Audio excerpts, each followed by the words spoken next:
Well, here we are in the beautiful region of Cognac, France. Where a year ago we bought a very interesting property. Yes, we did. And now we have a lot of work ahead of us. We sure do. In this video, we'd like to share a little bit about why we purchased the property, our plans for the future, and the story behind it. My name is Daniel Cooney. And I'm Christine Cooney-Foubert. Welcome to leCo.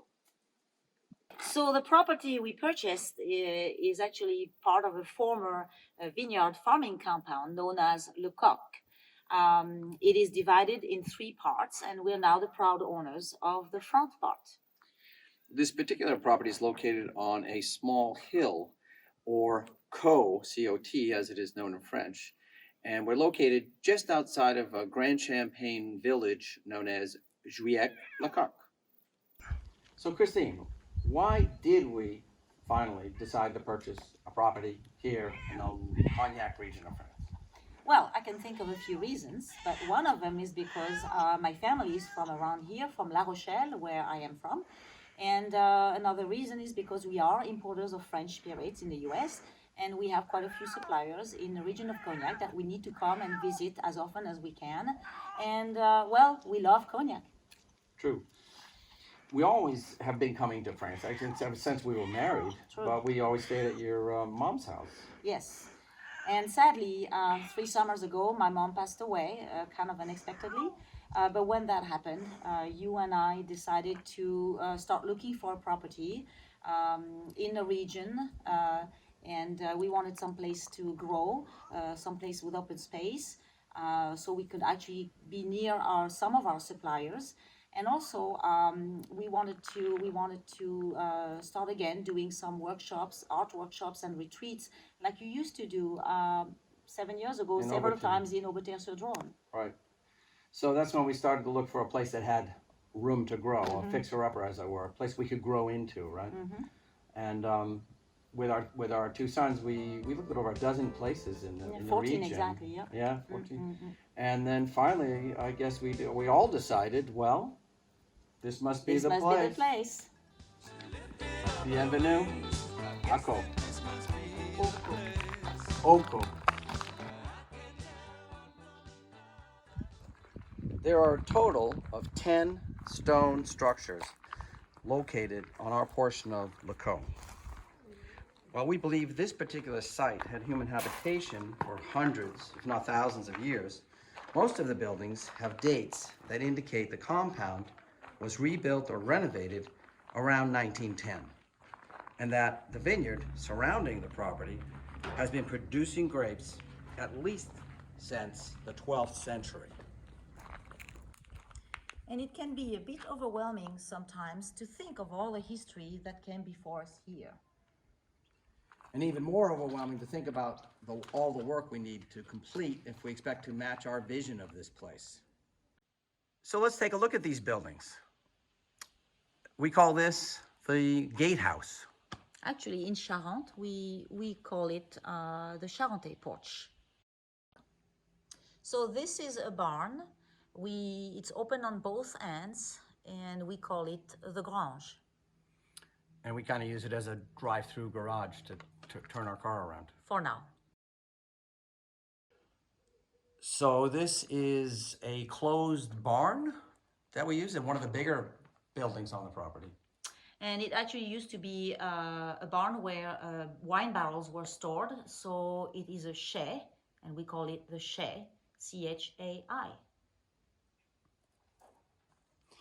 This is a 2-part building. We're not exactly sure what it was used for.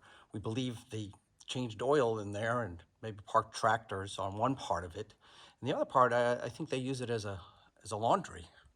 Well, it was a very old-fashioned artisanal laundry. We call it a lavoir. It has 2 big basins and actually a fire pit to warm the water to use for washing the laundry. And currently I'm using it as a temporary studio until I can take over one of the big ones. Mm-hmm. Yeah. So this is our summer kitchen. We think it has a lot of potential. And also a good thing about it is that there is a nice herb garden right next to the kitchen, which is convenient to cook. We have laurel, bay leaves, We have rosemary, we have sage, we have mint, we have sorrel over there, and we have thyme, and probably a few more things in the future. So this might be the biggest building on the property. You can see by the stonework that a lot of renovation has been done over the years. The sign up top says 1910 was the last major renovation. And we believe, well, we know it was used for horse barns and cows. Yeah, and interestingly enough, on the top, next to the date, there's also a bell, which is called a lunch bell. It was used to call all the grape pickers in the vineyards and to tell them that lunch was ready. And so we would ring the bell. It still works, and we use it. And we call the building the loft. The loft, yes. And that's where actually we live, Right. mainly. So this building is called the Charentaise. It's a very typical house of the region from the Charente. It used to be the manager's house of, well, it used to be the house of the manager of the vineyard, and later on became the house of actually our plumber for a little while. And now we are here.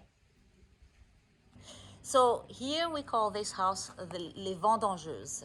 In French, it means woman grape pickers. And this is where the grape pickers, woman grape pickers, used to sleep. We believe, we were told there could be as many as 15 women sleeping there, dormitory style. And had a big kitchen that fed everybody, and one restroom that was outdoors. So when we first toured this property, we all thought that when we went inside, that it had the feeling of an old historic English pub. So we ended up calling it the Pub House. But now we think that we can actually fit 2 or 3 bedrooms upstairs and a little kitchenette downstairs and make it a full house. And probably not a pub, because we have a bistro. We're building a bistro, yes. Or we're renovating a bistro instead, yes. More appropriate. Next.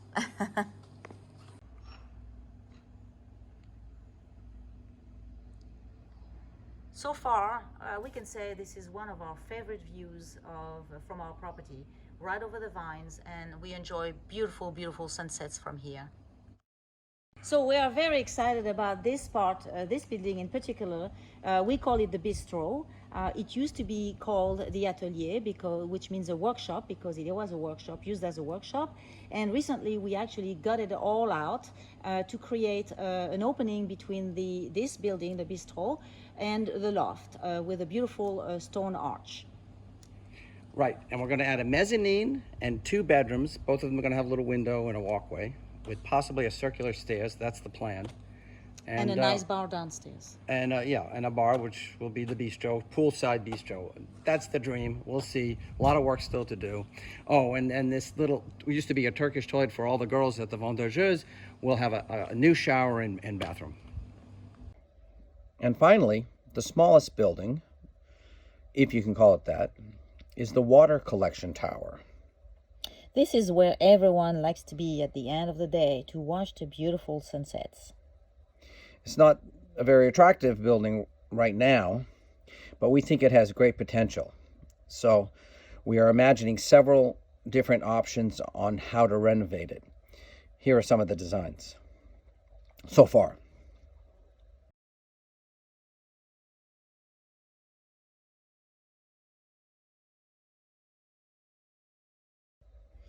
Ultimately, we need to make it bigger, safer, and mostly more accessible. Maybe then we can change the name to the Aperitif Tower.